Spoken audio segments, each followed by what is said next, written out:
వ్యర్థులైపోయారు.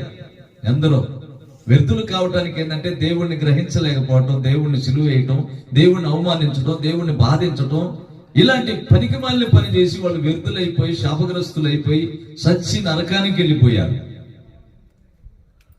ఆయన ఎవరైతే ఎరిగి ఆయన మార్గాల్లో నడుచుకున్నారో వాళ్ళు సజీవులై రేపు యేసయ్యతో తిరిగి వచ్చి యేసయ్యతో ఉంటారు. మనం యేసయ్యతో ఉండటం కోసం నీ కుటుంబం చుట్టూ, నీ చుట్టూ ఉన్నటువంటిది అదంతా వెళ్ళిపోవాలి. అదంతా వెళ్ళిపోతే నీకు క్షేమం కలుగుద్ది. నీట్లో ఉన్నటువంటి దెయ్యాలు నీకు కనపడవు. దెయ్యాలను చూసే కళ్ళు మాకుండే కాబట్టి మాకు కనపడతాయి. హల్లెలూయా. నీకు కూడా కళ్ళు వస్తే నీకు కూడా కనపడుతుంది ఏమేముంది, ఏం జరుగుతుందని. గాలి ఉంది, కనపడదు. అలాగనే దేవుడు ఉంటాడు. దేవుడు నీకేం కనపడడు కానీ ఉంటాడు. దెయ్యాలు కనపడవు కానీ దెయ్యాలు ఉంటాయి.